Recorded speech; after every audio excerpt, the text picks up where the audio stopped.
Oi amigos, tudo bom com vocês?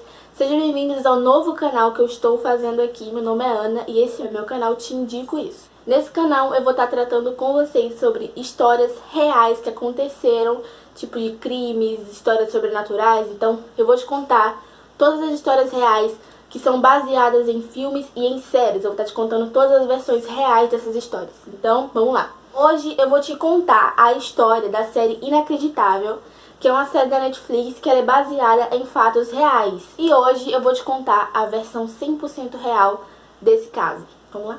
Vamos contar aqui pra vocês a história de Mary Adler. Vou te contar aqui a história dela na vida real e o que acontecia de verdade na vida dela, tá bom? A infância dela era descrevida como uma criança bem carente.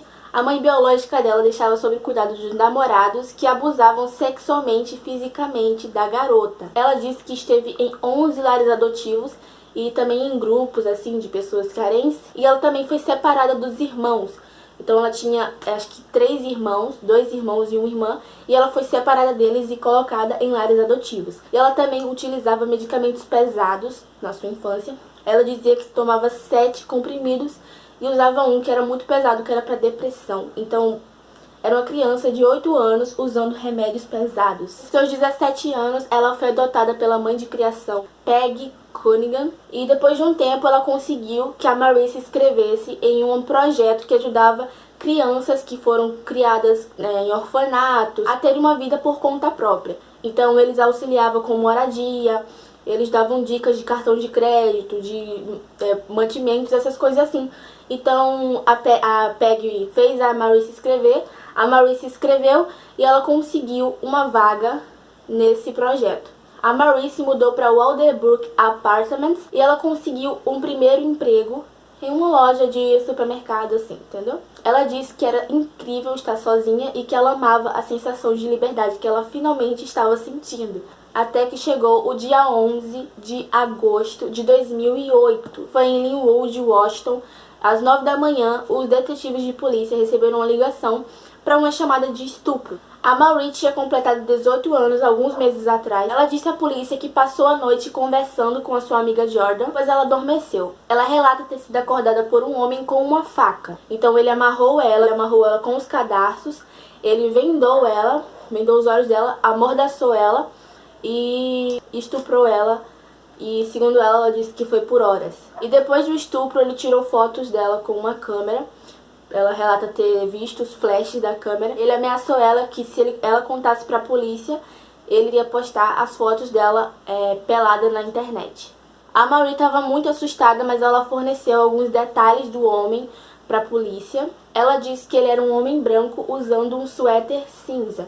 Então foi detalhes bem pequenos mesmo pra polícia. Ela disse também que depois do estupro ela conseguiu usar os pés para pegar uma tesoura no armário, cortar as amarras que ele tinha prendido ela e ligar para sua amiga Jordan. Mas ela não atendeu, aí ela ligou para a mãe e depois ligou para a vizinha que chamou a polícia.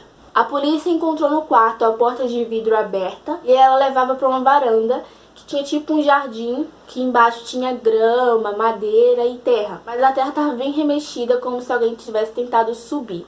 Encontraram também 2 cadarços que, segundo a Marie, ele usou para amarrar ela. Um encontrou em cima da cama e o outro perto do computador. E também encontraram a faca da cozinha, que a Marie disse que ele tinha usado para ameaçar ela. Era da cozinha da Marie.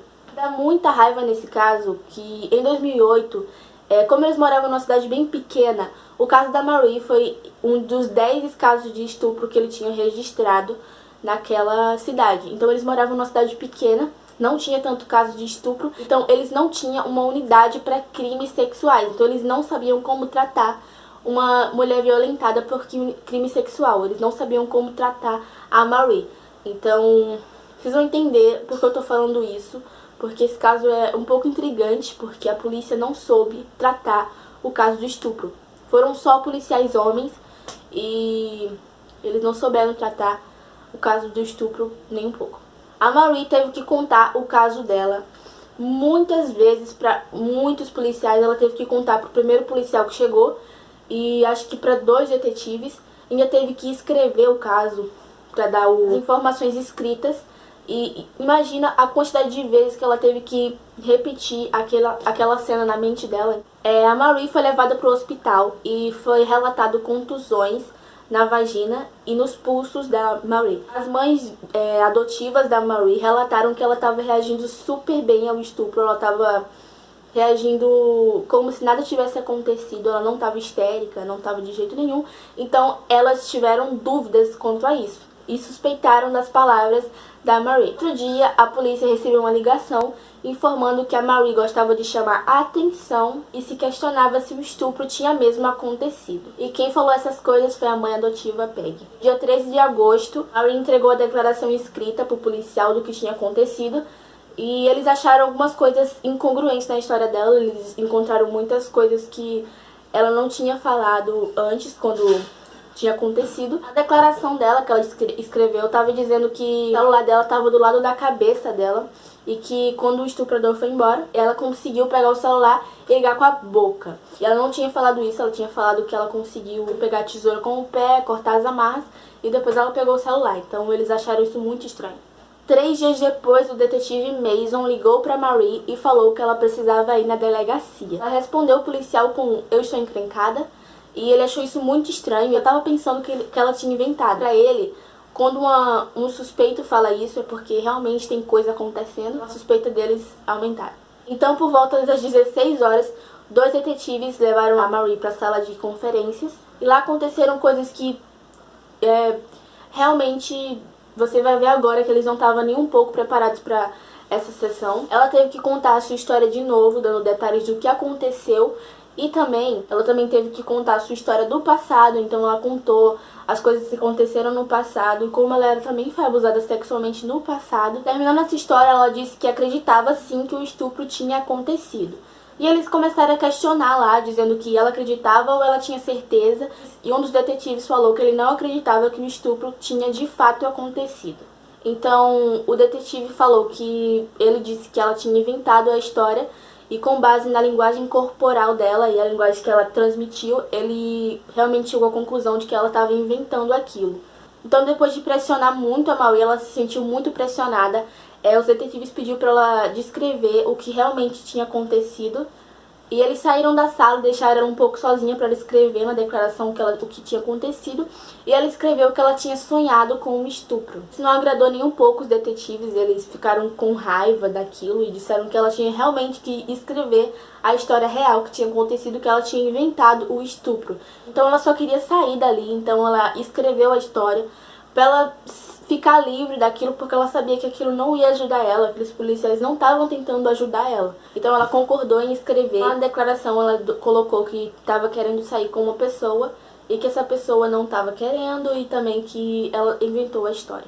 Então, depois de um tempo, a Marie voltou com 2 conselheiros, afirmando que de fato ela tinha sido estuprada, que ela estava tendo visões do homem em cima dela. Então, a garota estava completamente traumatizada, mas eles não acreditaram de novo. E ela falou que ela poderia passar por um teste de polígrafo, que é teste de mentira, para ver se ela estava realmente, de fato, contando a verdade ou mentindo. E os policiais, ao invés de fazerem ela fazer esse teste, eles falaram para ela que se ela não passasse, ela seria presa por denúncia falsa. Então a Marie recuou, ela não queria, porque, cara, ela já estava completamente desacreditada pelos policiais, então acho que deve ter mexido muito com a cabeça dela.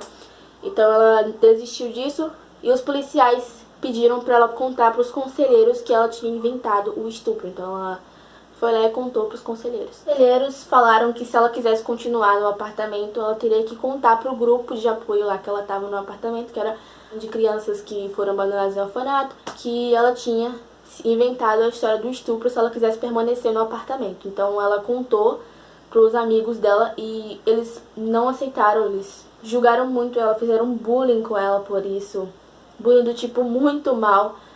E ela tentou até cometer suicídio e ela não conseguiu. Então ela tentou pular de uma ponte e ela disse que só conseguia pensar na morte naquele momento, mas que ela não conseguiu. Depois que a Marie falou que inventou o estupro, a polícia levou o caso como encerrado. Mas ela teve que pagar uma multa de $500 e foi colocada em liberdade condicional. Vamos agora para Colorado, no dia 5 de janeiro de 2011. Então passou um tempinho. Vamos esquecer um pouco da história da Marie, porque agora eu vou te contar uma série de histórias que vai desencadear de fato todo o caso. Então, no dia 5 de janeiro de 2011, a detetive Stacey Galbraith foi chamada para um caso de estupro. A vítima era uma garota jovem que estava vestindo um casaco que cobria seu corpo inteiro, e a detetive falou que ela estava muito calma. Então, a mulher falou que na noite anterior ela tinha assistido até pegar no sono, e quando foi 8 horas da manhã, ela foi acordada por um homem que pulou nas costas dela, a amarrou e prendeu ela na cama. Ele estava usando uma máscara preta, ele tinha um revólver, e ele falou que se ela tentasse alguma coisa, se ela tentasse gritar alguma coisa, ele ia atirar nela. Ela também disse que ele estuprou ela por 4 horas repetidamente, então ele parava, depois continuava. E depois do estupro, ele tirou fotos dela com uma câmera digital. E falou que se ela contasse pra polícia alguma coisa, ele iria divulgar as fotos dela na internet. Depois ele ordenou que ela escovasse os dentes e tomasse banho. E quando ela saiu do banheiro, ele já tinha ido embora com as roupas de cama. Se lembrava de um detalhe físico do homem, ela lembrava que ele tinha um sinal na sua panturrilha esquerda. Então ela foi para casa e de noite ela contou para o seu marido David sobre o caso de estupro que ela tinha ido hoje. Ele achou o caso extremamente parecido com o que tinha no departamento dele, e ele falou para ela mandar um e-mail para o departamento para ver se tinha alguma coisa parecida. Então, às 9h07 da manhã, a Stacey manda um e-mail para o departamento de polícia de Westminster. Então, a detetive de Westminster, a Edna Hatchard, leu o e-mail e lembrou de um caso que aconteceu em agosto de 2010. Ela havia respondido por um relatório de estupro de uma mulher de 59 anos que tinha acabado de ficar viúva. Ela contou exatamente dos mesmos casos. Ela contou que estava dormindo, um homem invadiu a casa dela, amarrou ela, prendeu, estuprou ela e roubou a câmera Sony Cybershot rosa que ela tinha. E usou a câmera para tirar fotos dela e ameaçar ela. Depois ele fez ela tomar banho. Então a detetive ela lembrou de vários casos de estupro que também tiveram a mesma descrição que esses. Então elas viram que tinha alguma coisa errada, que os casos estavam muito iguais. Então a Edna e a Stacey se juntam, junto a outros detetives, para tentar descobrir quem é o estuprador em série. A semana se passava e ela não tinha nenhum suspeito. As pistas que ela tinha eram muito poucas, então elas não conseguiam fazer um quadro de lista de suspeitos nem nada do tipo. Então as pistas que ela conseguiram surgiu depois que uma tentativa de estupro aconteceu naquele tempo que elas estavam lá investigando, que foi uma mulher de 46 anos. Ele entrou na casa dela com uma faca e ele estava com uma máscara preta, mas quando ele desviou o olhar, ela pulou da janela do quarto. Ela quebrou 3 costelas e perfurou o pulmão, mas ela conseguiu escapar e ficou bem. Então elas perceberam que o homem, ele era muito esperto, ele sabia como esconder o DNA dele, ele sabia, tipo, tudo. E ele estuprava sempre em distritos diferentes da polícia, porque as polícias não tinham o costume de investigar os casos juntas, eles não tinham o costume de se falar sobre os casos. Então ele sabia disso e ele fazia os estupros dele em lugares diferentes. Então elas começaram a pensar que era um policial ou um homem da lei. Nessa tentativa eles descobriram que o homem usava um tênis Adidas e que ele usava uma luva de favo de mel, que é aquelas que tem aqueles gominhos, tipo aqueles furinhos. Mas estava passando o tempo e eles novamente estavam sem pistas, então tava todo mundo na reunião. E um jovem analista de crime do departamento de polícia, ele havia feito uma análise de veículos que estavam perto a 400 metros da casa das vítimas. E ele descobriu que 3 semanas antes da tentativa de estupro, uma mulher chamou a polícia no final da noite para denunciar uma caminhonete suspeita estacionada na rua com um homem dentro. A polícia foi verificar, mas o homem já tinha ido. O policial apresentou um breve relatório sobre o veículo, que era uma picape Mazda branco de 1993, que foi registrada por um homem de Lakewood, que era Mark Patrick O'Leary. Então os detetives levantaram as fichas dele e tudo mais. Ele não tinha antecedentes criminais, ele não era um criminoso sexual registrado e ele serviu ao exército. Então as detetives estavam convictas de que aquele era o homem que eles queriam prender. Elas tentaram pegar o DNA dele e colocar câmeras na casa dele. Então no outro dia elas foram até a residência dele, esperaram e saiu um homem e uma mulher lá de dentro e foram para um restaurante. Então um grupo de detetives seguiram eles dois até um restaurante, esperaram eles terminar de tomar os cafés e pegaram as xícaras dele. E o outro grupo ficou batendo na porta da casa pra ver se tinha alguém dentro. E eles não esperavam, mas tinha alguém dentro. Era o Mark. Então o Mark, ele morava com o irmão. Se parecia muito com ele, mas a polícia não sabia que ele morava com o irmão. Então eles falaram que estava tendo assalto no bairro. E para não levantar suspeitas, eles foram embora. Eles analisaram as amostras de DNA do irmão do Mark. Descobriram que o DNA encontrado na casa de uma das vítimas, que foram vestígios de DNA, não tinha nem como saberem que era do Mark de verdade. Tiveram que fazer uma comparação. Eles descobriram que o DNA, ele correspondia e era um dos caras da família O'Leary. Então, elas pensaram que era o pai dele, mas o pai dele era muito velho, tinha se mudado para outro estado, então não era o pai dele. E elas pensaram que era um dos dois irmãos, né? Obviamente tinha que ser um dos dois irmãos, ou também elas pensaram que eles estavam trabalhando juntos. Então a Stacy, ela pediu um mandado de busca pro juiz, o juiz aprovou depois de uns dias. E ela foi lá na casa dele com um grupo de policiais, batendo na porta do suspeito. Quando ele abriu a porta, ele parecia estar muito confuso, ele não estava entendendo o que estava acontecendo. Aí ela foi lá e levantou a calça dele, embaixo para ver se ele tinha o sinal que a menina descreveu. E ele tinha a marca de nascença na panturrilha esquerda, que era também de um ovo, e era do mesmo jeito que a menina descreveu. Então, com certeza era o cara. Ele pediu pelo direito dele de um advogado e ele foi preso. Dentro da casa, os policiais encontraram todas as provas que eles precisavam para incriminar o Mark O'Leary. Eles encontraram um tênis que correspondia das pegadas da tentativa de estupro, encontraram as luvas de favo de mel, eles encontraram a touca preta que ele usava para esconder o rosto, uma pistola Ruger preta calibre 380, uma câmera Sony Cybershot rosa, e escondido dentro do equipamento de som, no armário dele, os detetives encontraram uma coleção de roupas íntimas femininas que ele guardava como troféus. Então, no comecinho de março, um detetive forense de computação invadiu os arquivos do Mark, que havia no armazenamento, que ele havia armazenado no disco rígido, e encontrou uma pasta chamada Girls, meninas. Então, ele havia guardado todas as fotos que ele tirou das vítimas naquela situação de estupro, e ele guardou todas, e estavam todas lá. Então, as detetives, elas olharam uma por uma, e no momento que elas viam a foto, elas já sabiam de quem era. Então ela via a foto e já sabia a menina que era, mas tinha uma e elas não sabiam de quem era. Então elas ficaram muito apreensivas porque elas não sabiam quem era aquela menina. E ela parecia muito mais jovem do que todas as outras. E passando as fotos, elas viram uma foto que ele tinha colocado na barriga dela, tipo a carteira de estudante dela, e na carteira tinha o nome e o endereço da garota, que era a Marie. Então elas informaram para o detetive de Linwood do caso da Marie, e ele disse que não tinha que ter algum engano, porque o caso da Marie foi encerrado e que ela tinha inventado aquela situação. E elas mandaram a foto da Marie naquele estado, e ele viu que ele tinha cometido um erro gigantesco, né? Ele tinha cometido um erro dos grandes. E o detetive, ele foi atrás da Marie e contou que o estuprador tinha sido preso no Colorado. E ele deu os $500 pelas custas judiciais. Então ela tinha pagado os $500 de multa.